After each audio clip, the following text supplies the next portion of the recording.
The Wasteland, also commonly referred to as the Badlands, or the post-apocalyptic outback. Everything, and I mean everything out here, is hostile and wants to kill you. So basically just the Australian outback. This is a complete guide to the world of Mad Max. We're gonna be going over the towns, territories, inhabitants, cars, and just basically everything in this sand-covered nightmare. And I timestamped the video because I have this natural proclivity of going on incoherent rants that frustrate a lot of people. But I also did it just in case you want to focus more on Immortan Joe stuff or stuff from Mad Max 2, whatever your preference is. All that I know is now you have the opportunity to completely obliterate my watch time. Where we must go, we who wander this wasteland in search of our better selves. That's a quote from the end of Mad Max Fury Road by the first history man. But wait, who in the dry, barren desert is the first history man? Well, the first history man founded the History Men and Women. And you already know one of these people. Miss Giddy, the one living in Immortan Joe's Citadel, she was a history woman. In Immortan Joe's penthouse, we see a bunch of books. And this is a really rare thing out in the wasteland, because most of the books were burned during the fall of civilization. So the wasteland's inhabitants are very unliterate and grammatically incorrect. It's pox-eclipse. And that's why history men and women like Miss Giddy are caked in these tattoos of historical notes. Their job is to preserve and educate people about the stories of the past, so that wastelanders can better navigate the future and not repeat the mistakes of yesterday. In the Mad Max universe, it's hard to tell what exactly led to the fall of civilization, just like how it's difficult to tell the exact reason as to why I send these very cryptic photos of myself to my friends at 3 o'clock in the morning with no context. But let's try to explain the fall of humanity, shall we?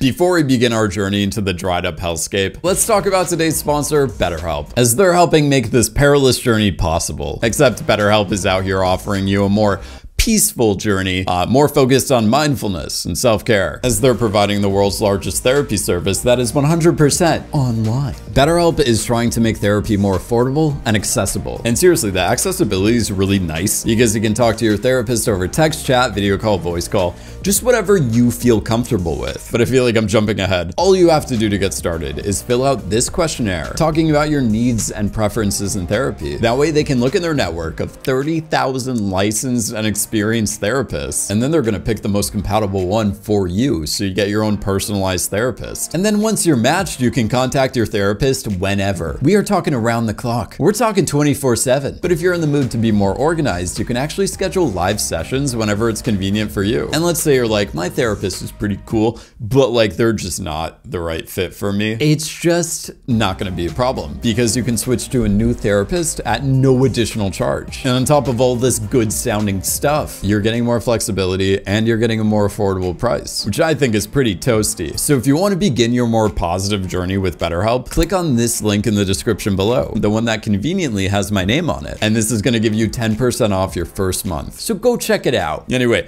back to the more dour journey. It can be a bit jarring going back to the first Mad Max film and seeing how normal everything was in comparison to where it ends up. It's all like plants and ocean, and then suddenly it's none of that. But you have to understand that in the original script for Mad Max, the director of the film, George Miller, didn't initially plan to make a post-apocalyptic type of world. However, the budget for the first Mad Max film was pretty low. To be specific, Mad Max 1979 had a budget of $350,000, not adjusted for inflation, and it was all coming out of Miller's personal funds. Like a lot of these extras in Fat Nancy's Cafe were supposedly compensated with beer. In real life, May's house was abandoned, and it was filled in with furniture that the crew took out of their own homes. And this stunt at the end of the film where a semi-truck just plows through Toe Cutter's bike, this right here, what you're witnessing, only cost George Miller $50. Once again, not adjusted for inflation. He literally just paid some random truck driver $50 to just run over a motorcycle. But the truck driver didn't want to ruin his vehicle for $50, which is understandable. And that's why you see this makeshift cartoonish metal plate that's tied to the front of the truck right here. This is so it didn't severely damage the front of the vehicle. I can't really speak to what happened underneath the vehicle because it looks like that's where the motorcycle went upon impact. Also, to save even more money, most of Toe Cutter's gang was made up of people who belonged to a real biker gang called the Vigilantes. They usually had to show up to set already wearing their Collapse of Society apparel, as well as carrying their prop weapons, which resulted in them getting repeatedly pulled over by police. The production actually ended up having to give each cyclist a letter to present to the officer during their inevitable pullover. whatever. This letter would contain an explanation for the whole situation, that they're part of the production of Mad Max, etc., in hopes that the officer would be like,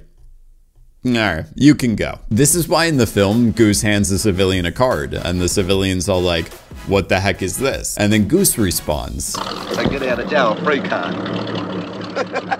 That's all that was. Just a reference to something that the audience would have absolutely no way of understanding. But things got better with the local police the more that they learned about the production. For example, the production would be filming on roads illegally because they didn't have permits. Heck, they wouldn't even use walkie-talkies to communicate with each other, that a car was approaching on the same road that they were filming these stunts on, because their walkie-talkies may have been picked up by police radios. And this is something I very much do not condone during the process of guerrilla filmmaking. But thankfully, the police got involved and helped out with the production. They would block off roads so that Miller and his crew could safely film. Anyway, the point that I'm trying to make is that the production was broke. So when it came to the sets that they could afford, they looked like this. So Miller decided more last minute to make Melbourne and the surrounding area just descending into the apocalypse. Which brings us to what the history men and women refer to as the fall, aka the fall of civilization. George Miller stated that a lot of stuff contributed to the fall, whether it would be a catastrophic cascade of economic crises, power grids collapsing, oil wars, water wars, failed states, a random nuclear skirmish,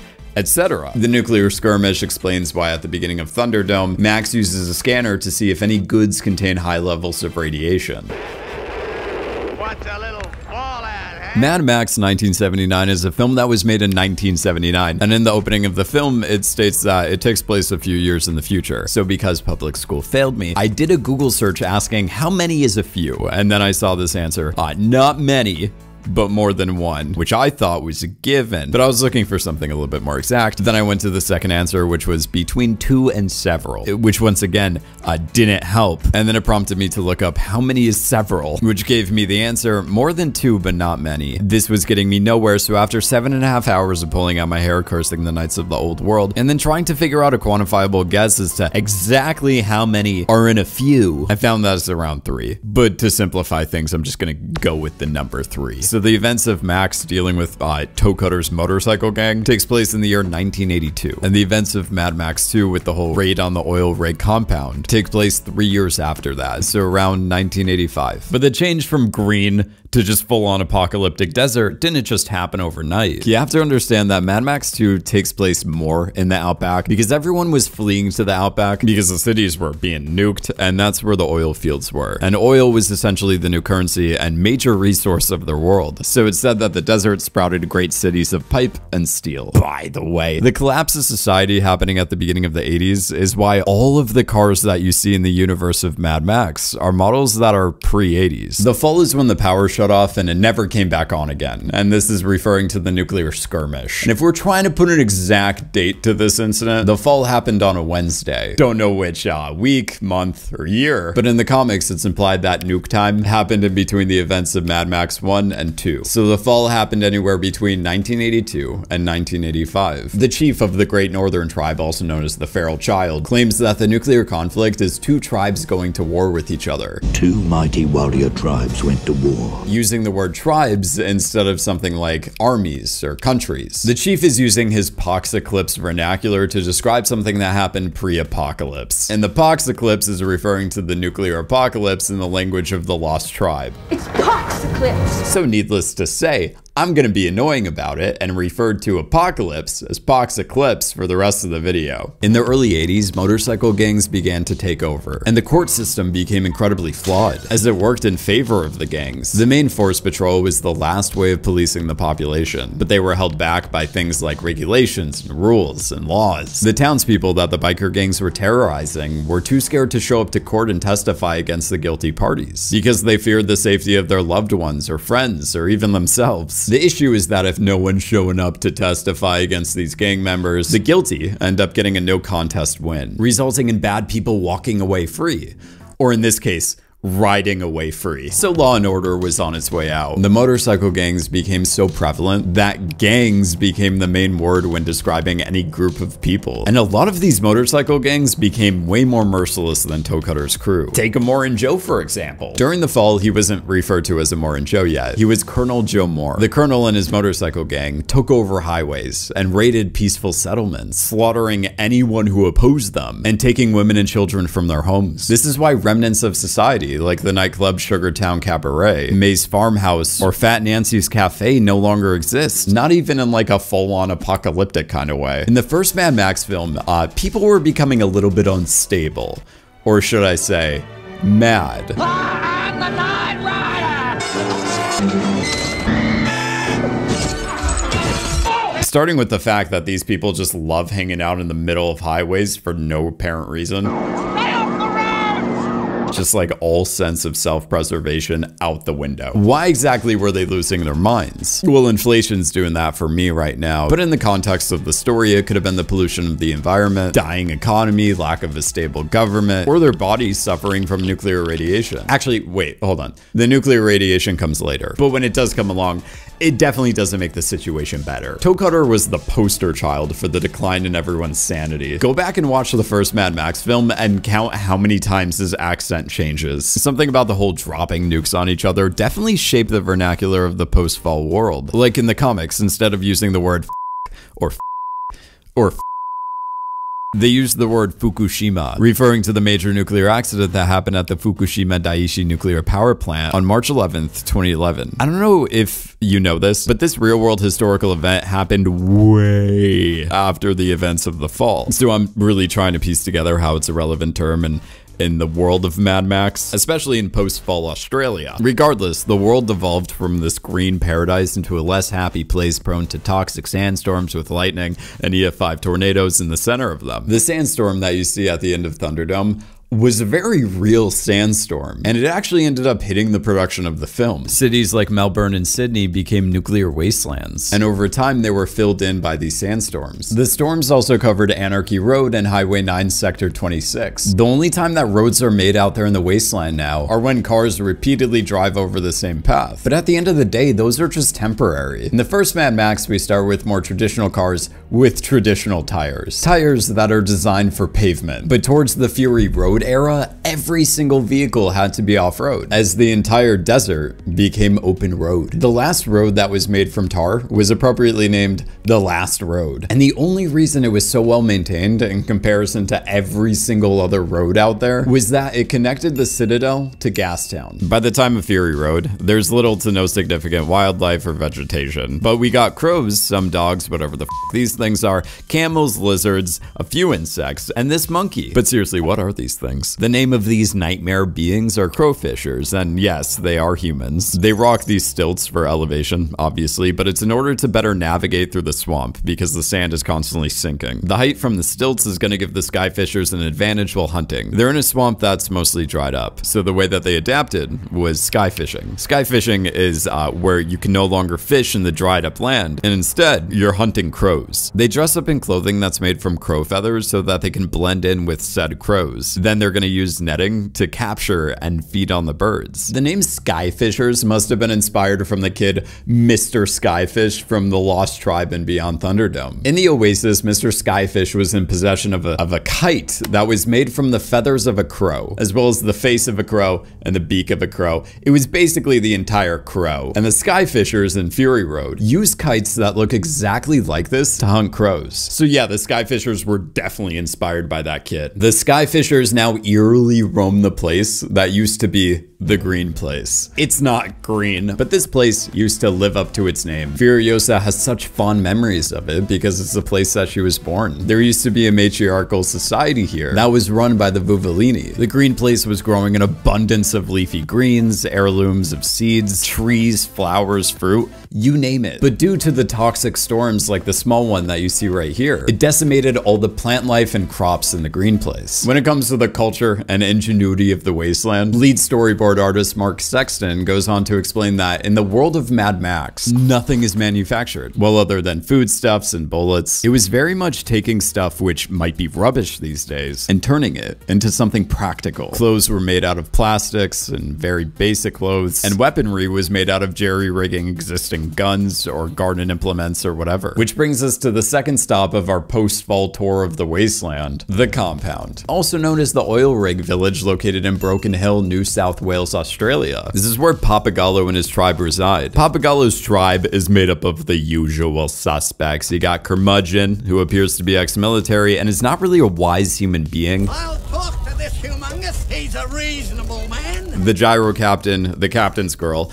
no idea what she was called before the captain showed up. Feral child, warrior woman, this guy, the mechanic, the mechanic's assistant, Big Rebecca, Nathan, and of course, Zeta. By the way, apparently Furiosa's original name was Warrior Woman, just like this Warrior Woman. The compound was the structure that was built around a single oil rig, and it would go on to become the inspiration for every single settlement in the Fallout series. It's revealed that pre-pox-eclipse Pappagallo was a businessman. To be more specific, he was the chief executive of an oil company, and apparently at his desk in the compound, he had a briefcase with a wad of maps, followed by a copy of the Whole Earth catalog, as well as a book titled Teach Yourself Solar Energy. The irony is that Pappagallo was one of the people responsible for the whole economic crises, power grids collapsing, oil wars, you know, the very things that contributed to the fall. And now here he is looking into solar energy. In a sense, Mad Max 2 is kind of Pappagallo's redemption story, trading his safety for the safety of the remainder of civilization. Pappagallo ends up driving the Lone Wolf, a car that was originally meant for Max to drive. Like the gyro captain's helicopter, it was less of a modified vehicle and something that was made purely from scratch using scavenged parts. The Lone Wolf really does live up to its name, as it only fits one rider, but it had two of everything. 2 fuel tanks, 2 pairs of tires, and the vehicle consisted of 2 Ford 351 engines. Max may have been the road warrior, but Lord Humongous was the warrior of the Wasteland, the leader of his gang, the Marauders, the Ayatollah of rock and rolla, but I call him Hugh. We never got to see Humongous's face because he pulls a Jason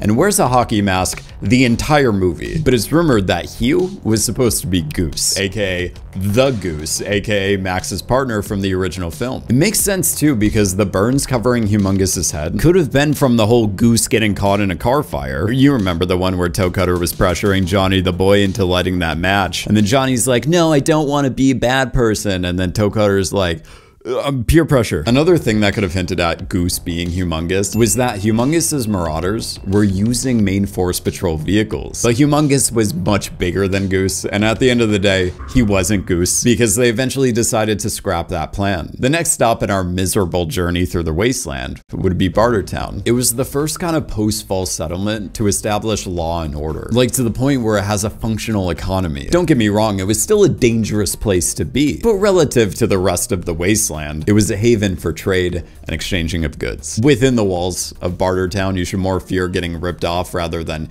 fear getting shot. This was all made possible by the security force run by Iron Bar Bassi, and the fact that you have to dispose of all your weapons before entering the grounds. The security is what allows them to have fair trade in places like the Atomic Cafe, home of the lizard soup. And this is the first cafe that we've seen since Fat Nancy's Cafe in the first Mad Max. A good tell that it's the start to civilization again. Bartertown also holds a stage for people to auction things like stolen camels and other stuff. There's tattoo artists, barbers, clothing storefronts, mechanics, more people selling animals. Oh, and they have music, so at least there's some culture. I couldn't find any clear indication of this, but I'm pretty sure there's gambling. Like, I seriously bet that there's gambling, especially because of Thunderdome. But we'll get to that in a second. Bartertown's development began around the early 1980s. It's made on top of a big renovated mine, explaining why there's a huge train in the middle of the Underworld. And for those of you who don't know, the Underworld is the main reason as to why Bartertown is a thing. This is the place that they turned methane from pigs into energy. Because why not? We get to see this entire operation when Max goes into the Underworld to work with Pig Killer and other criminals. Pig Killer's story is pretty self-explanatory. He tried killing a pig to feed his family, thus earning him life imprisonment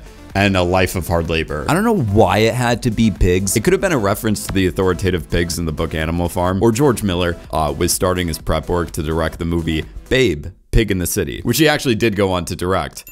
for some reason. Yeah, let's not forget that the guy who brought you this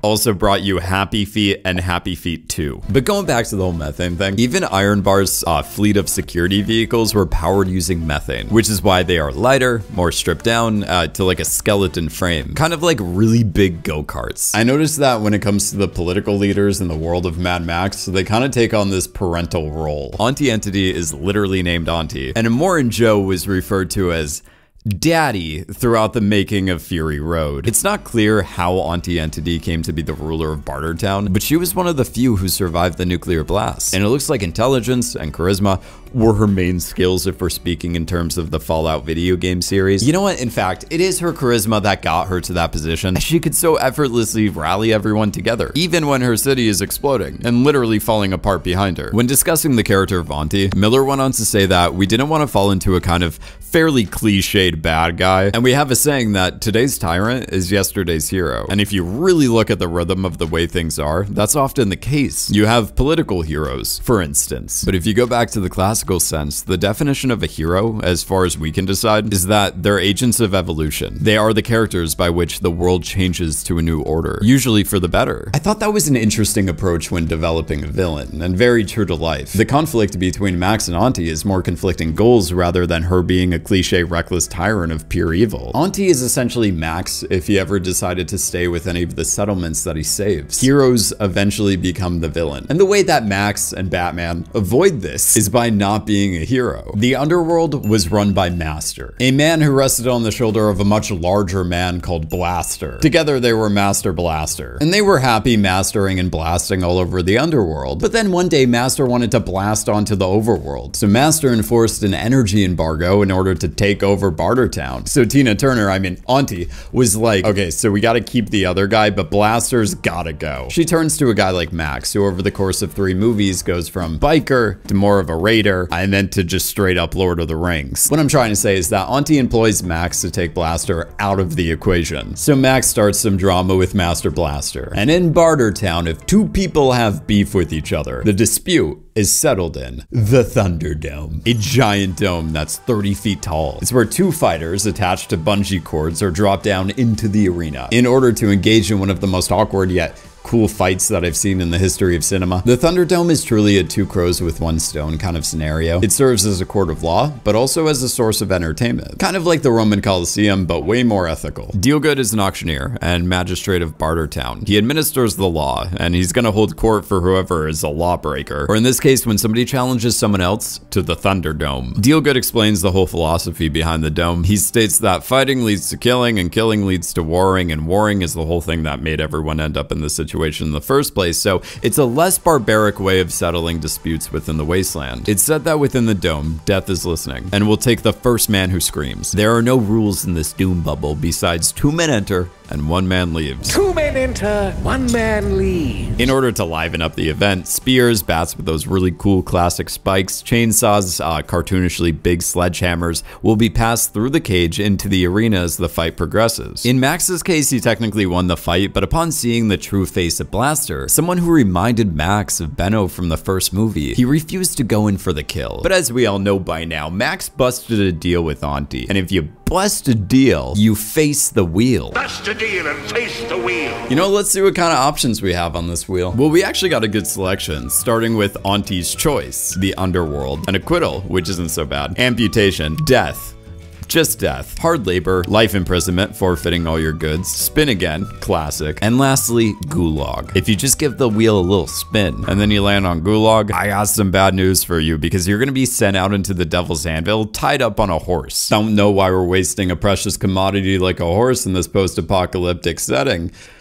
But regardless, you're going to be out in the middle of nowhere on a horse. They do this so you either die of dehydration or you just get swallowed by the sand. Neither way is ideal. The Devil's Anvil is supposed to be nothing but sand. It's unfathomable that Max would come across something like the Lost Tribe in the middle of nowhere. It is legitimately nowhere. This impossible tribe is led by Savannah Nix and Slake. They reside in the crack of the earth, which they refer to as the Oasis. The idea for the Lost Tribe got started when when George Miller wanted to make a story about a Lord of the Flies scenario, and that story got blended in with the world of Mad Max. Miller goes on to explain that because of the tribe story, the story of Mad Max Beyond Thunderdome had a softer heart to it. Mel Gibson often describes the character as sort of a closet human being who denied his humanity because he thought it wasn't conducive to his survival. And we said, well, this is really a story about Max coming out of the closet. And because it's a story like that, it has a softer nature, resulting in Mad Max Beyond Thunderdome receiving a PG-13 rating, when the other two received a really big R rating. The Oasis contains a crash site of a Boeing 747, as the plane must have been taken down by turbulence from a sandstorm or a nuclear blast. The surviving group of passengers had everything they could ever need in the Oasis, but the adults yearned for the skyscrapers and the videos and basically everything that they found comfort in the pre-fall world. Eventually, the plane's pilot, Captain Walker, led like the dumbest expedition of all time, which was rounding up like all 20-something adults so that they could completely abandon their children in search of civilization. They never got back to their kids too, as they most likely died from being swallowed by the sand or that really classic thing of not having enough water or supplies. Their kids were told to wait in the safety of the Oasis until they returned, which is why the Lost Tribe is also referred to as the Waiting Ones, waiting for Captain Walker to magically appear one day and take them back to Tomorrow-Morrow Land, also known as Sydney, Australia. The Lost Tribe has more mythological beliefs when it comes to anything pre-fall, as they hold anyone who came before at a much higher level than they do themselves, like viewing Captain Walker as this divine being who can transcend human capabilities. Luckily, the Lost Tribe did get their Captain Walker after waiting a little bit. They got Captain Jedediah and his son Jedediah Jr. They operated the Transavia PL-12 air truck, also called the Flying Jalopy. And I know some of you are going like, wait, just wait a second. Isn't that the gyro captain from Mad Max 2? I think you have every right to be asking that question, starting with the fact that the gyro captain and Jedediah are played by the same actor, and the fact that they both have experience piloting airborne vehicles. But at the end of the day, they are two different characters. And to be fair, it's not the first time we've seen an actor come back for round 2 to play a different character in the Mad Max series. The actor Hugh Keaysburn, who plays Toe Cutter in the first Mad Max, made a return to play Immortan Joe in Fury Road. The gyro captain and Jedediah are both aviation specialists, so maybe they're like brothers or cousins. I don't know. George Miller has a non-identical twin brother in real life, so maybe he just wanted to give the gyro captain an actual identical twin brother. Who's to say? Regardless, the gyro captain, I mean Jedediah, flies the Lost Tribe home to Tomorrow-Morrow Land, and they save Master from his imprisonment in the Underworld, so he can help generate power in Tomorrow-Morrow Land and restart humanity. I just realized that a lot of the tribe didn't leave to go with Max, so most of the waiting ones are still waiting in the Oasis. Cut to the chase. I don't know if you ever heard of it before, but it's a pretty common expression. It all started in 1968 with the film Bullitt, because Bullitt decided to come out of nowhere and introduce us to a really cool car chase scene. And this ended up sparking a wave of car chase scenes in a bunch of films. But many of these movies riding the whole car chase wave were lacking in quality, and their budgets were pretty low, meaning the big chase scene would be located towards the end of the movie. Audience members would become bored with the mundane dialogue and mediocre screenplay, and they wanted to skip ahead to the action that was towards the end of the film, which is where the term cut to the chase originated from. And when creating the screenplay for Fury Road, George Miller must have been like, what if we don't cut to the chase? What if we make the entire movie the chase? And then they just went ahead and did it. Like Furiosa makes a left turn and then it's a 2-hour car chase. When designing the wasteland of Fury Road, George Miller had this mission of making every vehicle, motorbike, weapon, costume, prop, every character, and indeed their manner of speaking came by way of this unifying backstory. In the elemental neo-medieval world, there is no mass production, just found objects repurposed. And quickly, for those who care about the timeline, in this issue of Starlog, one of Thunderdome's writers, Terry Hayes, went on to say that the events of Thunderdome take place about 15 years after the events of Mad Max 2, The Road Warrior, placing the events of Mad Max 3 in the year 2000. Then, in the book The Art of Fury Road, writer Brendan McCarthy went on to say that the events of Fury Road take place just a little bit after the events of Beyond Thunderdome, meaning Fury Road takes place in the early 2000s. But then the Furiosa trailer came out of nowhere and claimed that 45 years after the collapse, aka the fall, young Furiosa was taken from her family, which completely destroys any timeline that I created. But I don't know. I think they made a mistake, because in Fury Road, when Furiosa meets up with the Vuvellini, she claims that it's been like 19 years since she last saw them. 7,000 days. And let's be safe and assume that like Max was at least 25 during the events of the first movie. That means according to this trailer, Max was around 89 years old during the events of Fury Road. This is Immortan Joe. He resides here in a stronghold referred to as the Citadel. When he and his gang were being terrible and ruining the wasteland, Joe ran into the People Eater. Not this one, but this one. This People Eater doesn't fly, he just sits in a car the entire movie. He's the guy suffering from nose leprosy and wearing capitalist clothing. In exchange for his life, the People Eater led Joe and his gang to a fortress that would later be known as the Citadel, a place where a lot of weird stuff goes down. The appeal of this place was that it has a massive aquifer, an aquifer with 20,000 cubic kilometers of water if we're in the mood to be specific. It's enough water to last several generations of humans, meaning the Vuvolini's bags of seeds would flourish here. Beneath the structure are pumps for extracting the water, as well as places for storing it. It's an ideal place to be, especially after all the oceans dried up. But the issue is that the place was already inhabited and closed off to the public. Needless to say, the colonel and his army launched an attack, and this would later be known as the Siege of the Citadel. To begin, Joe started sending his more disposable soldiers to start climbing the side of Tower 1. This was so Joe could test the defenses of the locals and figure out where they would be safe from enemy fire if they were to climb up the structure. Then they sent up a massive lizard with a rope attached to it, and then they waited till the middle of the night so that Joe, the bullet farmer, and other hand-picked soldiers could climb the lizard rope. The next day, Joe's ground forces carried out a full-on assault on the front of the fortress. Then Joe and his team would flank the enemy from behind. The way that they did all this flanking was by running across the pipes connecting Tower 2 to Tower 1. But they got spotted too early, and the home team activated a failsafe, which were pre-planted explosives that would blow up the pipelines if an event like this should occur. This knocked out all of Joe's party and made all of the ground forces believe that Joe was gone. But then out of nowhere, Joe reappeared with the bullet farmer and then emerged from Tower 1 after slaughtering the enemy from inside the structure. Joe's resurrection is what earned him the name Immortan Joe. By the time of Fury Road, Miller wanted to create a society that was less focused on oil or methane, but more focused on using humans as the commodity, which is why the central plot of Fury Road is centered around Joe trying to retrieve the women that he imprisoned as part of his plan for the New World. Hugh Keaysburn went on to say that there's not just a health crisis at the Citadel, there's a health crisis for the whole wasteland, and that's like the health crises we have now. In all sorts of ways, we don't understand why there's now more whatever there is now. The cancers.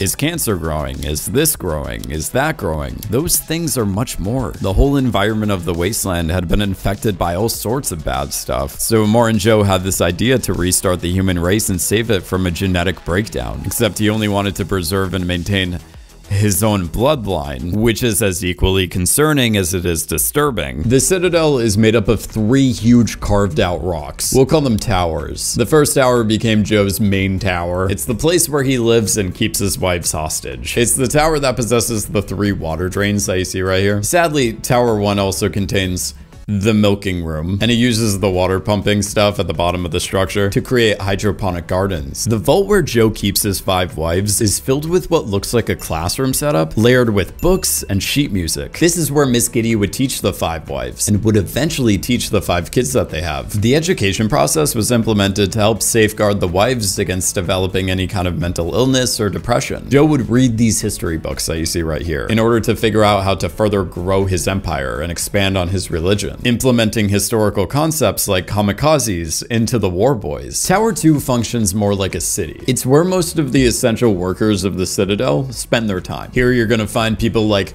the war boys, the mechanics and doctors, also known as the organic mechanics. Tower 2 is going to contain rooms like the altar and the bloodshed, a very unpleasant area full of cages where they have forced blood transfusions, taking the blood of travelers in the wasteland and then giving it to the war boys to help keep them alive. The big old lift that goes into the Citadel is in Tower 2, because that's where the war boys and mechanics are preparing Joe's armada. The third tower is just not an ideal tower to be in. People who inhabit this one, they're recruited recruited from the wretched and told that they're gonna live a very prosperous life in the Citadel. They pull the classic switcheroo and give them a life of hard labor. The two major exports of the Citadel are milk and artesian water, which Immortan Joe rebranded to Aqua Cola, and these are typically exchanged with the surrounding towns for bullets or oil. When it comes to Immortan Joe's armada, their fleet looks better than anyone else out there in the Wasteland because they're using relatively new car parts.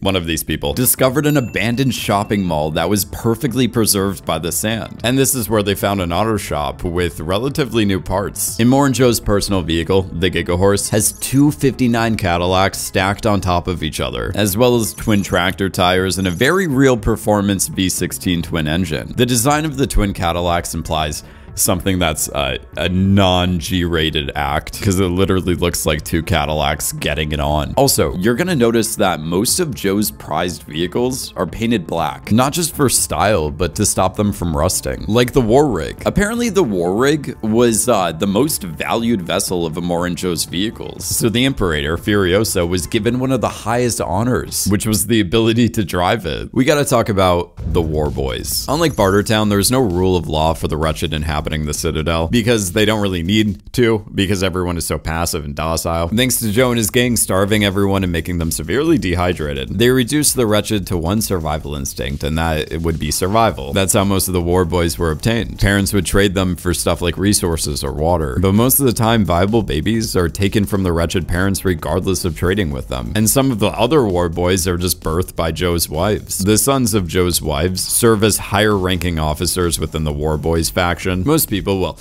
actually, everyone in the Wasteland is choking on the very toxic air, so Immortan Joe rocks a mask with breathing tubes. He does this for recognition, intimidation, and overall, it's a mask that is symbolic of power, but it serves a functional purpose as well. Clean air has become a high-level commodity, so Joe has a ventilator on his face to supply him with that fresh oxygen. Subsequently, each of Joe's actual sons, like Rictus or this one that I'm forgetting the name of, we're seen using the same luxurious oxygen tubes as he's prioritizing his offspring. Each of the War Boys are branded with the flaming skull steering wheel, the main symbol of Immortan Joe's fleet. Joe's wives also receive the same brand, but the War Boys are going to have it a little bit worse because their entire upper torso is going to be branded with a map of an engine. When looking at the War Boys culture, they chant stuff like V8. By my deeds I honor him.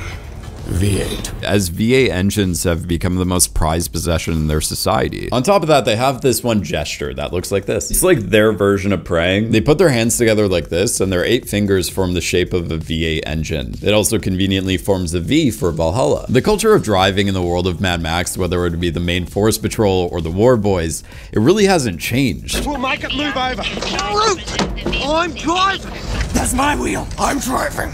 Not this again! There is this glorification of vehicles, but in the War Boys' case, like, they actually turned it into a religion. George Miller, the guy that we've been talking about for this entire video, went on to explain that people who are the warrior class, Imperators, and War Boys, these vehicular treasures, their chassis and bodies, engines and steering wheels, are religious artifacts, starting with this altar made of 150 something steering wheels, all being the keys to Joe's armada. Like most of the Wastelanders, the War Boys are dying, and they're already on their way out, so sacrificing themselves is a common thing out there in the Wasteland, which is why they're painted with this cool makeup, like Screwloose from Thunderdome, as their lives are centralized around this concept of death. The War Boys glorify those who sacrifice themselves out on the Fury Road. Before their heroic sacrifice, the War Boys spray paint their mouths shiny and chrome like a brand new V8 engine, using what appears to be silver spray paint, but is actually a very euphoric drug, motivating them even more to become comic crazies, also known as kamikazes. They're gonna shout, "Witness me."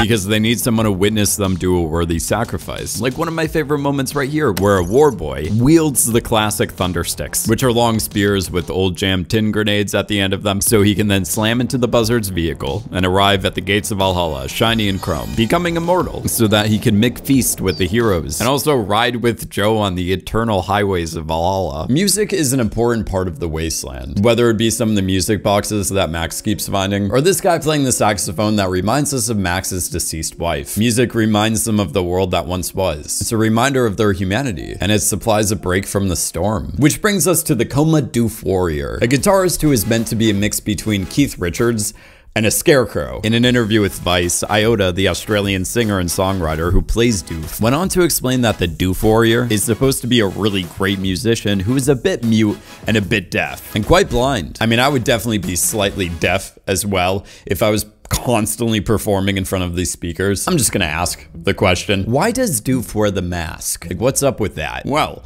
fun story. It was made from his mother's face. He was brought up by his mother and she was a musician and he had a happy upbringing. But then one day they were attacked.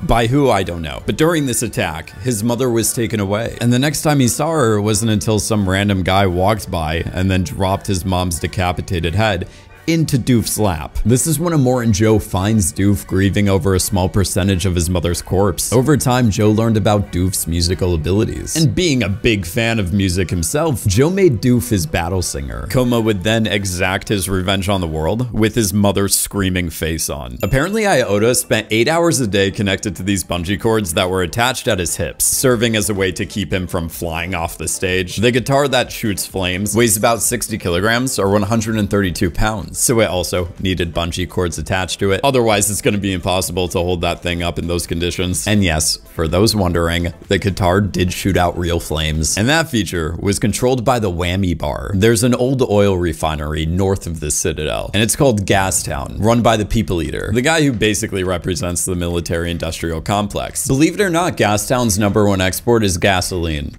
or guzzling. It's surrounded by burning oil fields. But the town also has less on-fire oil fields and refineries within the city walls. The town is protected by a bog of oil waste and sand, creating an impenetrable barrier around the property. Like the compound from Mad Max 2, Gastown is protected by towers and gates with mounted flamethrowers. The only way to get into the most polluted city on the entire planet would be going through the bridge that support beams are wielded together with vehicles of Gastown's fallen enemies. And if that's not making a statement, I don't know what is. Let's see, what else do we got here? Oh yeah, there's the big old tower that the People Eater lives in. Speaking of Gastown, Gastown has its own Thunderdome.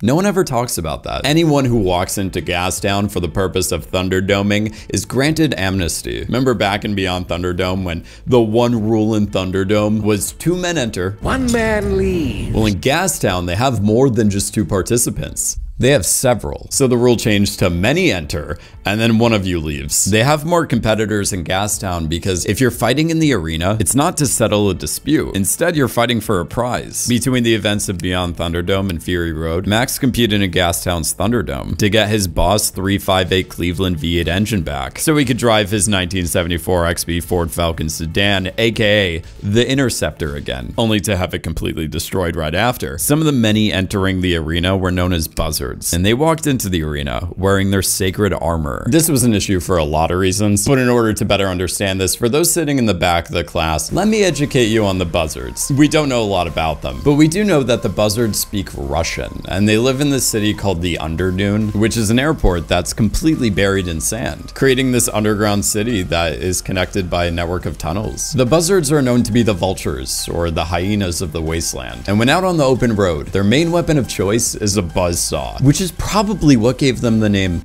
Buzzards. So keeping in line with the theme of rusty objects, their vehicles kind of look like thorny lizards in the outback, and if you look really closely at them, you may be able to spot some spikes, like this vehicle, the Buzzard Excavator. It's a repurposed construction vehicle that they use to rip apart prey, and it's also equipped with 1,757 of these spikes, covering its entire body. The Buzzards suffer from severe skin infections, separating flesh, and even intense peeling of the skin, so they keep themselves together by wrapping each other in saran wrap and bandages. And I'm over here going like, I thought my eczema was bad. The point that I'm trying to make is that they're covering every single part of their skin, and their armor reflects the design of their cars. This is a problem because even though the Buzzards are honoring their fellow competitors by wearing their sacred armor, they are still walking into the dome covered in 1,000 rusty spikes, which is tricky because you're really not allowed to bring weapons into the dome. But the People Eater allowed it, so I guess like rules don't mean anything anymore. The Buzzards, Aunty security force, the Marauders, the War Boys, the Crowfishers, the sandstorms, the lack of resources, and the dehydration aren't the only things to really be worrying about while out there on the Fury Road. No,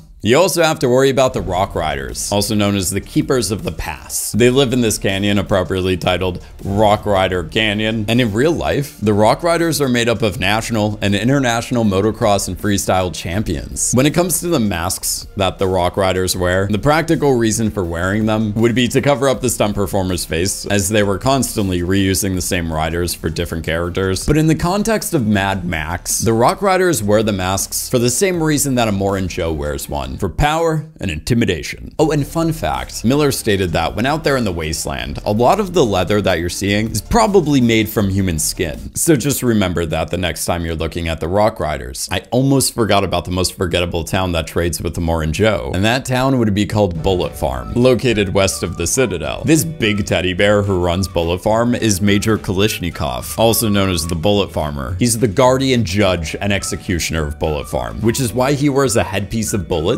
that looks like a judge's wig, covered in ammunition. According to McCarthy, the Bullet Farmer is an absurdist weapons dealer. It's the idea of a weapons manufacturer gone insane. The town's main export is surprisingly bullets. They create gunpowder by recovering salt pepper and ammonia from human waste. The Bullet Farmer drives the Peacekeeper, a Valiant chassis from the 70s blended with a ripsaw tank. It must serve as a homage to his life in the pre-fall world, as he served in the military with his friend Immortan Joe. So I just realized I've been talking for 40 minutes. I want to quickly thank all the crew members on USS Bryce helping support this channel. Thank you guys so much for the money. And if I'm just being like 200% honest with you, I really liked making this Mad Max video because Mad Max is one of my favorite properties. So if you want to see more videos of me talking about the wasteland and the characters inhabiting it, you know the drill. Like the video, subscribe, tell your friend, and thanks for watching.